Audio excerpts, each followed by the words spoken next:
Assalamu alaikum, hello and welcome to Surf Excel presents ICC T20 World Cup special transmission powered by Lifebuoy shampoo and supported by Phoenix Battery. मैं हूं आपका मेज़बान नजीबुल हसनैन और world cup 2024 is down to 4 teams now और जो पहला semifinal कल खेला जाएगा वो होगा अफगानिस्तान और साउथ अफ्रीका के दरमियान। इन दोनों टीमों का रोड टू सेमीफाइनल क्या रहा है। और मेरे साथ है मेरा पैनल कामरान अकबल, बासित अली और शाहिद हाशमी। अस्सलाम वालेकुम, welcome to the show. Basit भाई आपसे शुरू करते हैं।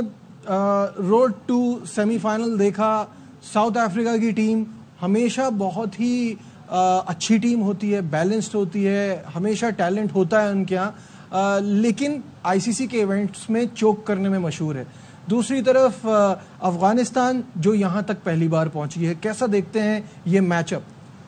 देखें, साउथ अफ्रीका से बेहतर जो अफगानिस्तान पहुंचा है ना, वो दुनिया की नज़रों में अफगानिस्तान टीम ज़्यादा ऊपर आई है। चाहे वो वर्ल्ड कप 50 ओवर वाला हो, चाहे ये T20 है। साउथ अफ्रीका बड़ी टीम है, सबको पता है। वो चोक कर जाना एक अलग बात है, लेकिन जो मेहनत अफगानिस्तान ने करी है ना, वो उसका कोई जवाब नहीं है। इस पूरे टूर्नामेंट में अफगानिस्तान ने साबित करा है कि हम जिस यूनिटी से, हम जिस प्लान से जा रहे हैं, वो हमारा सफर अभी खत्म नहीं हुआ। वरना 115 रन पे ये मैच नहीं जीत पाते। 115 रन डिफेंड करना बहुत बड़ी बात है। चाहे वो PNG से मुकाबला हो या युगांडा से हो या बांग्लादेश से हो, क्योंकि बहुत कम स्कोर है ना, रन बॉल से भी कम है। उसके बाद जिस तरह ये लोग आए हैं, बहुत बड़ी अचीवमेंट है। और साउथ अफ्रीका हर टूर्नामेंट में इसी तरह खेलता है। चाहे वो आप देखें 50 ओवर में भी सेमीफाइनल में पहुंचा। माइट भी जैसा अभी आपने बताया, एक टीम वो पहुंचेगी फाइनल में जो कभी भी नहीं पहुंची। सही है, अफगानिस्तान पहुंच जाए तो मुझे दिली खुशी होगी। बिल्कुल, अफगानिस्तान के पहुंचने पे खुशी इस वजह से होगी, इट्स एन अंडरडॉग स्टोरी कि हम हमेशा देखते हैं कि छोटी टीम जिसका एक मोमेंटम बन जाए, एक मोटिवेशन के साथ, जैसे कि अभी बासित भाई ने कहा, एक टीम की तरह खेल रहे हैं, तो एक अच्छी कहानी होगी 2024 की। देखिए, मेरे ख्याल से अब कहानी बन गई हुई है। जहां वो पहुंच गए हैं, सेमीफाइनल में क्वालिफाई करना, बड़ी बड़ी टीमों से जीत के आना, और एक टीम एफर्ट लगी है उनकी, और यूनिटी के साथ खेले हैं। गेम प्लान अच्छा लगा, नज़र आ रहा था कि ये टीम कुछ ना कुछ करेगी। तो मेरे ख्याल से बड़ी ज़बरदस्त अचीवमेंट है। साउथ अफ्रीका एक सेटल टीम है, सबको पता है, और अब सीरीज़ खेल रहे हैं उनके साथ, उनसे जीतना हर टीम के लिए बड़ा मुश्किल होता है। प्लेयर्स उनके पास है, सिस्टम उनके पास है, क्रिकेट हो रही है। एक है अफगानिस्तान जहाँ पे उनके मुल्क में क्रिकेट नहीं हो रही इंटरनेशनल, बिल्कुल उनका कोचिंग स्टाफ सारा टूवर्स पे ज्वाइन करता है टीम को, फिर काम करते हैं। लेकिन जो उनके पास बेस्ट अवेलेबल होते हैं बंदे एशिया के, चाहे वो पाकिस्तान के हों चाहे उनके अपने, वो काम ग्रासरूट लेवल पे वैसे करें। प्रोग्रेस तो नज़र आ रही है, और मेरे ख्याल से दुनिया को दिखाया कि टीमें ऐसे लड़ती हैं और गेम प्लान ये होता है। यूनिटी हो, बिलीव हो, तो डेफिनेटली आप कामयाबी आपको हासिल मिलती है। और वही अफगानिस्तान की टीम के साथ। और उसके बाद मेरे ख्याल से जैसे राशिद ने लीड किया ना, ऐसी टीम को जहाँ तक ले आया, अनबिलीवेबल, बहुत बड़ी अचीवमेंट है। और राशिद की अपनी परफॉर्मेंस और एज कैप्टन बड़ा शाइन किया है उन्होंने। लेकिन शाहिद साहब, स्टैट्स की अगर बात करें तो साउथ अफ्रीका को कभी T20 में हराया नहीं है अफगानिस्तान ने। 2 ही तो टोटल मैच में दोनों T20 वर्ल्ड कप के, और उसमें जाहिर है साउथ अफ्रीका की टीम उस वक्त बड़ी फॉर्मिडेबल थी। अफगानिस्तान का समझे शुरू था 2010 में देख लें, या उसके बाद जो दूसरा मैच हुआ है 2016 में गालिबन, दोनों में अफगानिस्तान की टीम इतनी मजबूत नहीं थी जितनी कि अब है। ये इनकी कहानी 15 साल पर मुहित है कि 2009 में जब वो वर्ल्ड कप का क्वालिफाइंग राउंड नहीं क्वालिफाई कर सके थे 11 के लिए, उसके बाद से उन्होंने जो लिफ्ट की है और अपनी क्रिकेट को उठाया है, तो कमाल है। और उसमें पाकिस्तान का बड़ा कंट्रीब्यूशन है। 3 कोच हमारे, कबीर खान, राशिद लतीफ़, इंजमाम उल हक, उन्होंने बड़ा टैलेंट स्काउटिंग की वहाँ पे सबसे ज़्यादा। और इंजमाम ने खुद कहा, राशिद ने भी कहा कि मुझे खिलाने में इंजमाम उल हक का बड़ा हाथ था कि जो सिलेक्टर से लड़ पड़े और उसको लेके आए क्रिकेट में। तो फेरी टेल स्टोरी है, और भी मजीद मजबूत होगी अगर वो साउथ अफ्रीका को हरा लेते हैं। लेकिन बेस्ट बैट यही होगी कि अफगानिस्तान पहले बैटिंग करे, और उनके जो चेस करने में वो वैसे ही बड़े। हाँ, अगर वो टॉस जीत गए तो अफगानिस्तान बिल्कुल भी कोई हिचर मिचर ही नहीं करेगी, फौरन बैटिंग कर लेगी। लेकिन साउथ अफ्रीका अगर टॉस जीते तो वो कंफ्यूज ना हो, उनको पता होना चाहिए कि अफगानिस्तान ने 2 मैचों में चेस किया, दोनों में वो हार गए। और उनका स्ट्रांग पॉइंट पहले बैटिंग है, लेकिन गुरबाज की फिटनेस पे है। अगर गुरबाज फिट नहीं होता तो फिर उनको 2 प्लेयर लाने पड़ेंगे, एक कीपर और एक ओपनर। बिल्कुल सही है। और जस्ट द टू रिमेन का एक स्टैट भी आपको दिखाते हैं, जिसके अंदर ये साफ पता चल रहा है आयरलैंड को से 37 टाइम्स जीता है अफगानिस्तान, जिम्बाब्वे से 33 टाइम्स, बांग्लादेश से 14 बार, श्रीलंका से 7 बार, पाकिस्तान वेस्ट इंडीज से 6 बार, पाकिस्तान से 4 बार, इंग्लैंड, ऑस्ट्रेलिया, न्यूजीलैंड से एक बार। सिर्फ 2 टीमें, यानी जस्ट द टू रिमेन, 2 टीमें रह गई हैं, साउथ अफ्रीका और इंडिया। इनसे ये कभी भी नहीं जीते हैं। तो ये जो है वो सिचुएशन है। जीत जाएंगे। साल के शुरू में एक T20 की सीरीज हुई थी, उसमें 2 सुपर ओवर हुए, उसमें भी अफगानिस्तान नहीं जीत सका। तो एक वक्त आएगा कि वो इंडिया को भी हराएंगे। एक वक्त आएगा जब वो हराएंगे। देखिए, जैसे आपने बताया कि साउथ अफ्रीका से कभी नहीं जीते, मेरे ख्याल से ऑस्ट्रेलिया से भी कभी नहीं जीते थे, अभी जीत गए हैं। पाकिस्तान से भी वो जीते हैं, इंग्लैंड से भी वो जीते हैं। उन्होंने day by day Aahista Aahista ऊपर जा रहे हैं और अपना लेके जा रहे हैं ग्राफ ऊपर। और इंटेंट देखें, अप्रोच देखें और एज अ टीम लड़ना, मेरे ख्याल से अफगानिस्तान ने दिखाया कि आप कैसे लड़ते हैं, कैसे बड़ी टीम को हराने के लिए क्या प्लानिंग होनी चाहिए। वो सबसे बड़ी बात है दिलेरी, गेम प्लान अच्छा हो। और मेरे ख्याल से ये भी टाइम आ जाएगा और साउथ अफ्रीका हार सकती है। अगर जैसे शायद भाई ने बताया, सबको पता है, साउथ अफ्रीका को खुद भी पता होगा कि हम टॉस जीते पहले बैटिंग कर लेंगे तो हम 80% मैच जीत जाएंगे। जिस तरह तो डिपेंड है कि वो 115 पे ना आउट हो जाए, जैसे अफगानिस्तान स्कोर कर सका है। लेकिन ये है कि मुश्किल टास्क होगा साउथ अफ्रीका के लिए। लेकिन इस वक्त मोमेंटम बना हुआ है। रहमतुल्लाह गुरबाज का खेलना, फिट होना बड़ा जरूरी है और फिट होने के बाद रन्स करने बड़े जरूरी हैं। नहीं तो फिर आपको पता है बाकी बैटिंग लाइनअप कैसी फॉर्म में है। लेट्स सी कैसा मैच होता है कल, लेकिन ये है कि एक कांटेदार मैच नजर आए। बिल्कुल सही है बासित भाई। द किंग पेयर आपको दिखाते हैं, ओपनिंग पेयर जो है दिस T20 वर्ल्ड कप, उसमें जाहिर है इब्राहिम जादरान और गुरबाज, क्या इनकी पार्टनरशिप रही है और क्या जबरदस्त ये खेले हैं दोनों मिलके। 6 इनिंग्स में 442, 154 हाईएस्ट और 73 एवरेज। शानदार इन दोनों का पैर रहा है और अफगानिस्तान के लिए ये एक बड़ा इंपॉर्टेंट पॉइंट रहा है जब ये दोनों साथ खेले। मुझे तो ऐसा लगता है गोल्डन गरेनिच और डेस्मंड हिंस, सईद अनवर और आमिर सुहेल नजर आ रहे हैं। हाँ। जो पार्टनरशिप परफॉर्मेंस ऐसी है, परफॉर्मेंस ऐसी है और बोलती है परफॉर्मेंस। अभी आपने एक स्टेट्स दिखाए थे कि ऑस्ट्रेलिया को हराया इसी टूर्नामेंट में हराया ना, तो सब हो सकता है। जो आपको साउथ अफ्रीका वाला है ना, 2 मैच में दोनों दफा हारे, तो इसमें हो सकता है, कोई ऐसा मसला थोड़ी है। बिल्कुल सही। मोराल बहुत हाई है, 2-1 हो जाए। मोराल बहुत हाई है और ऑब्वियसली जीत से ही वो मोराल। देखो, उन्हें हारने से डर नहीं लगता ना मेरे भाई। फेयरलेस क्रिकेट खेलते, वो फेयरलेस खेल रहे हैं। उन्हें पता है जो अचीव करना था कर लिया। अब 2 सीढ़ियां हैं, पहले एक सीढ़ी फिर दूसरी सीढ़ी। तो मेरा ख्याल है वो फेयरलेस क्रिकेट खेलेंगे। उनके ध्यान में ये नहीं है कि हम फाइनल में पहुंचे, उनके ध्यान में ये हमने ये मैच जीतना है। अच्छा, ये जो अभी जो हम बात कर रहे थे ना, कामरान आपकी तरफ आता हूं कि बाद में और पहले बैटिंग करने में कितना सिग्निफिकेंट डिफरेंस है इनके पास। गुरबाज इस वक्त इनके मेन स्टार हैं बैटिंग में। गुरबाज ने जो 4 इनिंग खेली हैं फर्स्ट बैटिंग, उसमें 259 रन्स किए हैं और जो 3 इनिंग्स बाद में खेली उनमें 22 रन है। तो देयर यू गो कि वो कितना कंफ्यूजन होता है इनको चेस करते हुए। ऐसे ही है, इसलिए वो ज्यादा कंफ्यूज हुए हैं कि जब पाकिस्तान से भी वो सीरीज जीते ना, उन्होंने चेज की है और इंग्लैंड को भी मेरे ख्याल से वो चेज करने गए थे, तो उनकी बैटिंग लाइनअप थोड़ी सी फॉर्म में थी। तो ये सिर्फ प्रॉब्लम नजर आ रही है। अगर इनके मिड ऑर्डर फॉर्म में होते तो इनको सेकंड बारी पहली बारी में कोई इशू नहीं होना था, जैसे मोमेंटम बना हुआ था। सिर्फ प्रॉब्लम यहाँ आके इनकी टीम में नजर आ रही है। और अफगानिस्तान की टीम की जैसे बात कर रहे हैं, इस वक्त पूरी दुनिया में मेरे ख्याल से अफगानिस्तान की टीम और ब्रायन लारा का बस डिस्कस किया जा रहा है कि जो उन्होंने प्रेडिक्ट किया हुआ था। तो यही बात है कि एक ग्रेट प्लेयर ने कैसे टीम को देखा। बासित भाई ने भी प्रेडिक्ट किया ना। नहीं, वो जब वर्ल्ड कप शुरू होने से पहले ब्रायन लारा के खिलाफ भी खेले हैं ना, तो वो सोचते वही हैं। लेकिन ये है कि ये आज जो इंटरनेशनल मीडिया की हेडलाइन है वो ये 2 टीमों की ज्यादा है, 2 प्लेयरों की। इंसेंटिव भी होगा कि ब्रायन लारा के स्टेडियम में खेल रहे हैं अफगानिस्तान, उस शख्स के। अब तो ब्रायन लारा अपने मतलब की पिच बनाएगा, बोलेगा राशिद कैसी पिच बनानी है।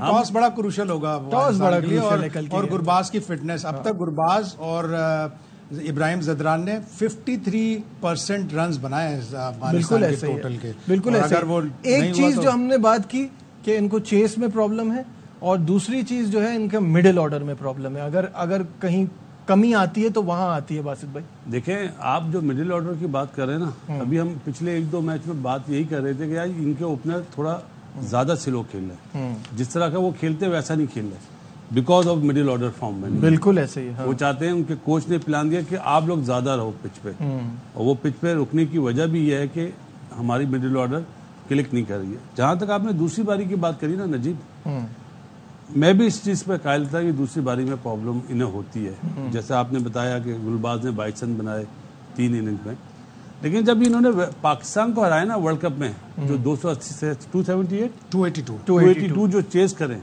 उन्होंने उस चीज को भी उस दिन छुपा दिया। तो ये मत सोचिएगा कि दूसरी बारी में अच्छे नहीं है। जिसने एक 50 ओवर की क्रिकेट थी, उसमें थोड़ा सा फर्क है कि आपको टाइम बैटिंग भी फॉर्म में थी, आप देखें टाइम। इसमें ये चीज होगी कि इन्होंने ये नहीं सोचा होगा कि हमने पहले बारी में ही जीतना है। इनकी सोच है हमने ये सेमीफाइनल जीतना है।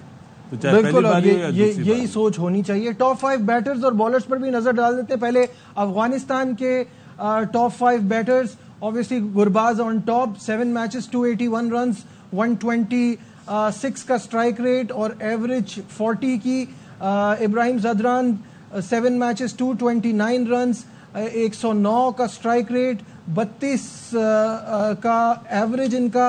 अजमतुल्लाह उमरजई 7 मैचेस में 101 रन, गुलबदीन नाइब के 81 और मोहम्मद नबी के 56। स्ट्राइक रेट वाला जो कॉलम है वो हमसे बेहतर है। हमसे तो बेहतर ही होगा, तभी हम बाहर हैं वो सेमीफाइनल में। नहीं, मेरा ख्याल है जो उमरजई है ना, अजमत, ये बड़ा अच्छा ऑलराउंडर है। इसको इन्हें शिफ्ट करना चाहिए नीचे 5-6 पे। वो बड़ा अच्छा पावर हिटर है, सेंसिबल हिटिंग करता है। ये एक्सपेरिमेंट इन्होंने अभी तक करा नहीं है। मेरे ख्याल है ये करें तो बेहतर होगा मेरी नजर में। मेरे ख्याल से नबी को अगर वो भेजे ना 3-4 पे तो ज्यादा सूटेबल है, क्योंकि उसका एक्सपीरियंस भी है, उसने रन्स भी किए हुए हैं। तो बारी उसकी बहुत नीचे आ रही है जब 1-2 ओवर्स रहते हैं। तो वो मेरे ख्याल से एक चेक कर सकते हैं अगर वो समझते हैं। कोच नो डाउट बेहतर समझता है वो कंडीशन क्या है, टीम का कॉम्बिनेशन क्या है। हम लोग यहाँ बैठ के बात तो कर सकते हैं, लेकिन मेरे ख्याल से अगर मिडिल ऑर्डर नहीं चल रहा तो वो यूटिलाइज कर सकते हैं। जैसे बासत भाई ने बोला, अजमतुल्लाह उमरजई, इसको 5-6 पे रखेंगे ना, ये पावर हिटिंग बड़ी जबरदस्त करता है, तो बहुत अच्छा है। बिल्कुल ऐसा ही है।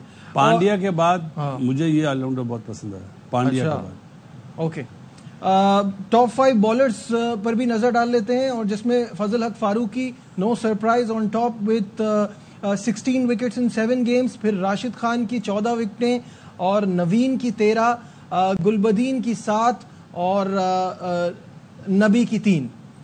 बॉलिंग के हवाले से नबी ने कम बॉलिंग की है इस टूर्नामेंट में। एक मैच में तो सिर्फ 1 ही ओवर कराया उससे। लेकिन ये कमाल है कि अब इस टूर्नामेंट में अफगानिस्तान के पेसर्स ने भी बड़े आउट किए हैं। फजल हक फारूकी, जिस तरह उसका रेवोल्यूशन हुआ है, T10 में भी वो डुएन ब्रावो के साथ था, IL T20 में भी वो डुएन ब्रावो के साथ था, और IPL में भी उसने बहुत कुछ सीखा उससे। तो ये 3-4 टूर्नामेंट में जो फजल हक फारूकी को मिला चांस, हालांकि IPL में एक भी मैच नहीं खिलाया उसे, वो बेंच में बैठा था, लेकिन उसके बावजूद जिस टूर्नामेंट में उसने भी बहुत अच्छी बॉलिंग की। और पिछले 2 मैचों में नवीन उल हक आउटस्टैंडिंग, बहुत ही आउटस्टैंडिंग। उसने जो एंगल्स बनाए हैं बॉलिंग के वो कमाल हैं। बाकी राशिद खान के बारे में तो कुछ कहना ऐसा ही है जैसे सूरज को। हाँ बिल्कुल। अब साउथ अफ्रीका की तरफ चलते हैं, और टॉप 5 साउथ अफ्रीका के बैटर्स, और again no surprise there, De Kock on top, 7 matches में 199 रन्स, 148.5 का स्ट्राइक रेट। डेविड मिलर दूसरे नंबर पे, 7 मैचेस में 148 रन्स, 100 का स्ट्राइक रेट। क्लासन के साथ में 138, 112 का स्ट्राइक रेट। स्टब्स के 7 मैचेस में 134 रन, 94 का स्ट्राइक रेट। और मैक्रम 7 मैचेस में 96, 100 का स्ट्राइक रेट। बासित भाई, इसमें आपको ना मिलर, क्लासन, इनके स्ट्राइक रेट देख के बहुत हैरत होती है, because the way they play usually, और स्पेशली क्लासन, तो वो थोड़ा हैरानी की बात नहीं कि स्ट्राइक रेट इतना खराब है। दोबारा दिखाएं डिकॉक का स्ट्राइक रेट देखें, 148.5, क्योंकि वो नया बॉल खेल रहा है, हार्ड बॉल खेल रहा है, पावर प्ले में खेल रहा है। बिल्कुल सही है। ये पावर प्ले के बाद खेल रहे हैं, और पिचेस इस तरह की नहीं है कि बॉल बैट पे आए। जहाँ पे तेज बॉल आएगा, मिलर भी और क्लासन ऐसे प्लेयर हैं ज्यादा अच्छा खेलेंगे।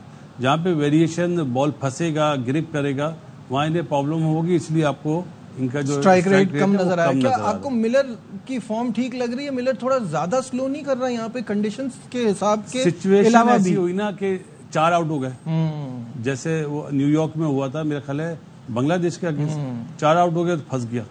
तो ये अच्छी चीज है फंसना, कि सिचुएशन के हिसाब से अपने आप को अडॉप्ट करना कि मैं अब नहीं, अभी मैंने आउट नहीं होना। तो मिलर ने जो एक मैच जिताया वो इसी तरह जितवाया कि फंस के खेल रहा। और डिकॉक का जो आपको स्ट्राइक रेट अच्छा नजर आ रहा है, उसके 2 मैच जो वेस्ट इंडीज में उसने खेले उसमें बारी ली उसने लंबी पूरी प्रॉपर वहां से, और ज्यादातर इन्होंने 4 मैच जो खेले अमेरिका में वहां पे उनका स्ट्राइक रेट अफेक्ट हुआ, स्पेशली क्लासन का। जी कामरान, क्या कहेंगे इनके टॉप 5 बैटर्स साउथ अफ्रीका के? टॉप बैटिंग लाइनअप है, फॉर्म में नहीं है, कंडीशन बैटर्स के लिए न्यूयॉर्क में अच्छी नहीं थी, जिसकी वजह से स्कोर भी कम लग रहे हैं और रन्स भी कम है और स्ट्राइक रेट भी कम है। तो अब कंडीशन ऐसी नहीं है कि आप अब इस स्ट्राइक रेट के साथ, इस फॉर्म के साथ आप खेले। डू एंड डाई है, सेमीफाइनल है, थोड़ी अपनी क्लास दिखानी पड़ेगी। इनको इन चीज़ों से अब हट जाना चाहिए कि कंडीशन ऐसी है, मुश्किल बॉलिंग है, ये भी एक्सपीरियंस है। अब अफगानिस्तान के साथ खेल रहे हैं, उनमें से सिर्फ एक बॉलर है जो स्पिनर राशिद खान, उसको रनर बॉल के साथ खेलने या उसको ये ज़हन में रखे हम 20 रन इसको करेंगे या 24 रन करेंगे, विकेट नहीं इसको देंगे, बाकी बॉलर टारगेट करें, तो वो उस हिसाब से ये मेरे ख्याल से मैच खेलना चाहिए। अदरवाइज अगर उस पर भी अटैक करने चले गए तो बांग्लादेश का हाल किया राशिद ने, वैसे साउथ अफ्रीका का भी कर सकते। ठीक है, साउथ अफ्रीका की टॉप 5 बॉलर्स पर नजर डालते हैं, जिसमें एनरिक नोकिया ऑन टॉप, 7 मैचेस में 11 विकेटें हैं, इकोनॉमी भी 6 की है। रबाडा दूसरे नंबर पे हैं, 7 मैचेस में 10 विकेटें हैं। महाराज की 6 मैचेस में 9 विकेटें हैं। शम्सी की 3 मैचेस में 8 विकेटें हैं और बार्टमैन की 5 मैचेस में 6 विकेटें हैं। तो बासित भाई, बॉलिंग तो इनकी बड़ी शानदार परफॉर्मेंस दे रही है। शम्सी एक मैच में पिटने के बाद, ड्रॉप होने के बाद उसका बड़ा अच्छा कमबैक हुआ, जो उसने 4 आउट करे, 3 मैचों में 8 आउट करना बिग अचीवमेंट है। अभी जैसे कामी बात कर रहा था ना राशिद की, इनके पास नूर और इस मैच में नबी का रोल बहुत ज्यादा होगा, क्योंकि इनके पास लेफ्ट हैंड बैटर्स हैं साउथ अफ्रीका के पास ना, तो नबी आपको इस दफा 4 ओवर करता हुआ नजर आएगा और ओपन करेगा बॉलिंग डिकॉक को काउंटर करने के लिए, उससे पहला ओवर भी कराया जा सकता है। जिस तरह शम्सी है इस तरह नूर है। अच्छा, आपको एक, अभी आपने लेफ्ट हैंडेड बैटर्स की बात की, तो आपको एक स्टैट दिखाते हैं, राइट हैंड लविंग महाराज। जी हाँ, महाराज जो हैं उन्होंने 6 इनिंग्स में जो 9 आउट किए सारे के सारे राइट हैंडर्स को किए, लेफ्ट हैंडर के खिलाफ 1 विकेट नहीं है और अफगानिस्तान के पास सारे राइट हैंडर्स हैं, तो ये उनको फायदा होगा महाराज को, ऑब्वियसली जो आपने दिखाया इस हिसाब से तो फायदा होगा। लेकिन उन्हें अपना महाराज को ऐसे प्लेयर भी नहीं मिलेंगे जिस तरह वो मारते हैं ना गुलबाज वगैरह, निकल के भी, कट भी और मिड विकेट भी। तो देखेंगे कि कौन जीता कौन हारा। महाराज इंटेलिजेंट बॉलर है, बहुत महाराज इंटेलिजेंट बॉलर है और राइट हैंड बैटर के लिए बड़ा मुश्किल कर रहा है। वो जो 2 दिन पहले शायद भाई ने बताया था ना कि स्पिनर्स का इतना रोल नहीं रहा, फास्ट बॉलर्स की कंडीशन ऐसी थी, ये सारे मैचेस खेला है। और मेरे ख्याल से जैसे इसने बॉलिंग की है ना, जैसे अपने आप को इसने वाइट बॉल क्रिकेट में लेके आया और सिर्फ टेस्ट मैच खेलता था, बड़ा जबरदस्त स्पिनर, मजा आता है इसकी बॉलिंग देखें, वेरिएशन देखें, लूप के साथ कर रहा है। जहां लास्ट ओवर किया इसने बांग्लादेश के खिलाफ, आप देखिए कॉन्फिडेंस कितना मेन स्पिनर्स पे। तो मेरे ख्याल से 9 विकेटें उसने ली हैं। जब मैच विनर मैं बॉलर बोलूंगा। जहां तक शम्सी को बात की है कि उसको पिटने के बाद फिर दोबारा खिलाया, वो कंडीशन के मुताबिक उसको यूज कर रहे हैं। नंबर 1 बॉलर स्पिनर महराज ही है इनका, केशव महराज। लेकिन यह है कि अच्छी बॉलिंग है, फास्ट बॉलिंग तो इनकी है ही बड़ी जबरदस्त है, मैच विनर, पेस है, एक्सपीरियंस है। तो मेरे ख्याल से इनको इतना जो फायदा हो रहा है ना केशव महाराज का, वो बहुत है, जबरदस्त फायदा हो रहा है। महाराज से अच्छी बॉलिंग तो शम्सी कर रहा है, क्योंकि एक मैच में पिटा है, एक मैच में 3 मैच में 8 आउट और 7 मैच में 9 आउट, फर्क है ना यार। क्या इस बात से एग्री करेंगे कामरान? इकोनॉमी बता देती है, मसला ये है। बस ऐसा होता है कि एक बॉलर बहुत अच्छी बॉलिंग करता है लेकिन उसे उतनी विकेटें नहीं मिलती, सक्सेसफुल इतना नहीं होता, उसकी इकोनॉमी अच्छी होती है तो सामने वाला आप देखें दिमाग से बॉलिंग। मैं ये कह रहा हूँ कि कंडीशन फास्ट बॉलर थी, उस पर चांस नहीं लेते थे, स्पिनर आते थे टारगेट करते थे, लेकिन स्टिल उसने मैच। ठीक है, यहाँ लेते एक ब्रेक, डिस्कशन को आगे बढ़ाएंगे हमारे साथ। Glad to have you back once again to our special transmission और बढ़ते हैं आस्क एक्सपर्ट के सेगमेंट की तरफ। अरहाम का सवाल है, पाकिस्तान टीम के मामले में इतनी खामोशी क्यों है? क्या कुछ बड़ा होने वाला है?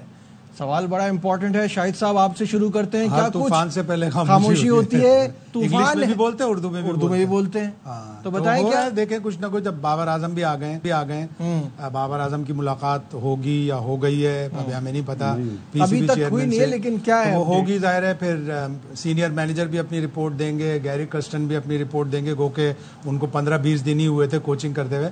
लेकिन तूफान से पहले खामोशी एक मतलब ये तूफान भी, ये तूफान एक्चुअली है भी या कि हमें दिखाया जा रहा है कि तूफान से पहले खामोशी है? कुछ ना कुछ तो जाहिर होगा। चेयरमैन साहब ने कहा है कि मैं इसमें बड़ी तब्दीलियां लाऊंगा। अभी रिसेंट में कोई पाकिस्तान की रिसेंट फ्यूचर में कोई सीरीज नहीं है। अगस्त में जाके पाकिस्तान बांग्लादेश से टेस्ट मैच खेलेगा, लेकिन मेजर्स तो लेने पड़ेंगे, बैठ के डिस्कस तो करना पड़ेगा कि क्या क्या चीज़ें हैं जिनको हम चेंज करें या जिनको हमें चेंज करना चाहिए। तो ये चीज़ें होंगी, पाइपलाइन में होंगी, ज़रूर होगा कुछ ना कुछ इनको। बासित भाई, बात ये है कि कुछ ना कुछ नहीं, बहुत कुछ होने की ज़रूरत है अगर हमने पाकिस्तान टीम को वापस ट्रैक पे लाना है, एक विनिंग ट्रैक पे। क्या कहेंगे? देखेंगे क्या होगा। आपको लगता है कुछ होगा? मुझे नहीं लगता। आपको लगता है वही होगा जो हमेशा होता रहा है? जो पसंदीदा लोग हैं वो जो बोलेंगे वही चीज़ होगी बस। और वो पसंदीदा लोग अपनी जगह पे रहेंगे या उनको नए ओहदे दे दिए जाएंगे, इसी तरह चलेगा? 100%। तो फिर पाकिस्तान की क्रिकेट बेहतर कैसे होगी? चेहरे नए लाएंगे दूसरी जगहों पे और दिखाएंगे, देखें जी हमने ये करा। जरूरत पाकिस्तान टीम में लाएंगे दूसरी जगह पे, बस ये होगा। कुछ साबिक विकेट कीपर्स को विकेट के आगे आना पड़ेगा। अच्छा, हाँ। ये कुछ कि किसकी तरफ इशारा है? राशिद लतीफ की तरफ। अब बहुत सारे विकेट कीपर है, तो साबिक विकेट कीपर से पूछ लेते हैं। हाँ, देखिए विनिंग ट्रैक पे आप ये कहें कि डायरेक्ट पाकिस्तान टीम अच्छा खेलना शुरू कर दे तो ये तो नहीं होगा, हो नहीं सकता। आपको बेस बनानी पड़ेगी अच्छी, आपको अपना सिस्टम बेहतर करना पड़ेगा, आपको club cricket, school cricket, college cricket, उसके बाद फिर कोई compromise department cricket, regional cricket के साथ नहीं होना चाहिए। ये सिस्टम जो बन गया अब इसको चलाएं। मज़ीद डिपार्टमेंट क्रिकेट को फिर मैं बात करूँगा कि उनको कहा जाए अंडर 23, अंडर 19 टीम बनाने का। पीसीबी अपने से थोड़ा बोझ कम करे, पैसा जो लगा रहा है इतना वो डिपार्टमेंटों को डिवाइड करें कि वो टीमें बनाए। आपको प्लेयर्स भी मिलेंगे, क्रिकेट भी क्वालिटी वाली मिलेगी, उसके बाद प्लेयर भी तैयार होंगे, अपॉर्चुनिटी मिलेगी। रीजनल क्रिकेट की भी अंडर 19 बनेगी तो कितनी अपॉर्चुनिटी मिलेगी। आपके पास इतना ज़्यादा अंडर 19 लड़का है जो ज़ाया हो रहा है, जो जिनको प्रॉपरली मैचेस नहीं मिल रहे। 1-2 मैचेस मिलने के बाद उनको साइडलाइन किया जाता है, फिर चांस मिले तो फिर जाके आपको प्लेयर मिलेंगे और विनिंग ट्रैक पे आएंगे। ये एकदम से नहीं होगा और इसके लिए सीरियसली सोचना पड़ेगा। उन एक्सपीरियंस क्रिकेटरों को बिठाना पड़ेगा अपने साथ। डोमेस्टिक का क्या सिस्टम बनाएं, किस तरीके से बनाएं, अंडर 19 से लेके फर्स्ट क्लास तक, फिर जाके आपको प्लेयर्स मिलेंगे और परफॉर्मेंस के साथ मिलेंगे। बासित भाई, आप कुछ आपको एक चीज़ बता रहा हूँ, शाहिद भाई और कामी मेरे ख्याल सेकंड करेंगे। IPL हर साल होता है ना, उसके बाद जो उन्हें प्रॉफिट होता है ना, वो जो उनके प्लेयर्स है ना, फॉर्मर प्लेयर्स, उनमें बांटा जाता है कुछ हिस्सा। हाँ, कुछ हिस्सा बांटा जाता है। हमारे PSL में कभी ऐसा हुआ? हमारे जो वो क्रिकेटर जो जिनकी हालत अच्छे नहीं है, क्या उन्हें पूछा जाता है? इंटरनेशनल प्लेयर जो जिन्होंने वनडे क्रिकेट खेली है, उन्हें उनकी पेंशन नहीं है। पहले उधर भी तो सोचें, पाकिस्तान टीम के सोचते। मैं इसमें एक राय दे सकता हूँ। आगे PCB का काम है और फ्रेंचाइज का। 6 टीमें हैं ना, 6 टीमों को आप कहें कि हर साल PSL में से ना आप किसी एक मैच में बुलाएं अपने सीनियर प्लेयरों को जो ओवर 60 हैं या ओवर 50 हैं, उनको बुलाएं, 3 मिलियन का चेक दें, फाइनेंशियली उनकी हेल्प करें। ये मेरे ख्याल से एक पॉलिसी PCB को बनानी चाहिए। इसका फ़ायदा होगा, आपको पता चलेगा कि आपके क्रिकेटर किस हालात में है, आपको सपोर्ट भी चाहिए। अभी तक फॉर्मर प्लेयर्स को मैच टिकट्स तो मिल नहीं रहे। और फैमिली के साथ मिस्टर एंड मिसेज अगर 1-2 टिकट मिल जाया करें तो और प्लेयर को बहुत थोड़े लोगों को मिलते हैं। शायद भाई जो अपना फॉरेन प्लेयर है, फॉर्मर प्लेयर बोले, फॉर्मर प्लेयर, हाँ वो होना चाहिए। लेकिन ये चीज होनी चाहिए। देखें, ये फ्रेंचाइज के लिए या पाकिस्तान क्रिकेट बोर्ड के लिए ये कुछ भी नहीं है। इतने महंगे टीवी राइट्स हैं, इतनी अर्निंग है, क्या हम अपने सीनियर प्लेयरों को ऐसे नवाज नहीं सकते? हम बुला के इज्जत नहीं दे सकते? हाँ, बिल्कुल नजीब भाई, तो होना चाहिए। हर साल आप 6 प्लेयरों को देंगे, 6 फ्रेंचाइज हैं, तो फ्रेंचाइज के लिए 3 मिलियन निकालना कोई मुश्किल काम नहीं है। तो मेरे ख्याल से जो उनका मार्केटिंग बजट है उसमें से एक ये भी बजट बना लें तो बहुत ही अच्छा हो जाएगा। ये पीसीबी का काम है, बाकी कर लें तो अच्छा, नहीं तो कोई ऐसा फर्क नहीं, चलती जाएगी दुनिया जैसे चल रही है वैसे चलती रहेगी। हमारे यहाँ उर्दू में, पंजाबी में, पठानी में भी कमेंट्री होनी चाहिए। बिल्कुल 110%। पिछले साल एक फॉर्मर क्रिकेटर जो डोमेस्टिक क्रिकेट में भी बहुत इन्वॉल्व रहे हैं, वो 3 घंटे नेशनल स्टेडियम की पार्किंग में खड़े रहे, पैसे लेके उनसे कहा गया कि पैसे दे के आपको टिकट मिल जाएंगे। वो 3 घंटे में उन्हें पार्किंग खड़े रहे, उनको टिकट नहीं मिले। अब तो देखिए ये पैसे तो फिर दूर की बात है, पैसे तो दूर की और बात आप ये देखें, एक चीज और भी है कि हमारे पुराने क्रिकेटर्स जिनके नाम है, जो कप्तान रह चुके हैं, उन्हें चाहिए आगे आए। अगर वो टीवी पे बैठते हैं तो उन्हें बोलना चाहिए कि हमारे जो डोमेस्टिक के फर्स्ट क्लास क्रिकेटर हैं, जिनके 100 या 150 फर्स्ट क्लास मैच है, उनके लिए भी सोचें। हमारे साथ अल्हम्दुलिल्लाह मेरे साथ बैठते हैं तो बोलते हैं बहुत अच्छी बात बोली आपने, बिल्कुल सही बात है। जब उन्हें सीट मिलती है ना, फिर वो नहीं सोचते, वो अपना सोचते हैं कि मैं टेस्ट प्लेयर हूँ, मुझे तो पेंशन मिलेगी। बिल्कुल, ये बड़ा अच्छा आइडिया है और ऑब्वियसली इसके बारे में सोचा जाएगा तो पीसीबी को करना चाहिए। पीसीबी को वो तो अब मेरे ख्याल से आवाज पहुंच जाएगी। जो हम लोग बात करते हैं ना, हमारे जितने बड़े क्रिकेटर भी हैं, उनसे रिक्वेस्ट है कि जरा डोमेस्टिक क्रिकेट पे भी बात कर लिया करें। जो हमारे बैच के भी है ना, डिफरेंट चैनल पे बैठे हुए हैं, बताएं कि domestic, department cricket, regional cricket की तरफ भी ध्यान दें। सिर्फ पाकिस्तान टीम नहीं हमारे लिए, पाकिस्तान टीम बेहतर उस वक्त ही होगी जब आपकी डोमेस्टिक बेहतर होगी, आपकी क्लब क्रिकेट बेहतर होगी, स्कूल क्रिकेट, सारे इन बंदों को, इन क्रिकेट को प्रमोट करने की जरूरत है। बिल्कुल सही है। यहाँ लेते हैं एक ब्रेक, डिस्कशन को आगे बढ़ाएंगे। एक बार फिर खुशामदीद कहेंगे आपको हमारी T20 वर्ल्ड कप की स्पेशल ट्रांसमिशन में। और यहाँ आपको ये बताएं कि आईसीसी की नई T20 रैंकिंग्स में भारतीय खिलाड़ी सूर्य कुमार यादव का नंबर 1 स्पॉट छिन गया है। अब ऑस्ट्रेलिया के ओपनिंग बैटर ट्रेविस हेड अपनी शानदार परफॉर्मेंस की वजह से नंबर 1 पर आ गए हैं और ट्रेविस हेड की रैंकिंग में 4 दर्जे तरक्की हुई है।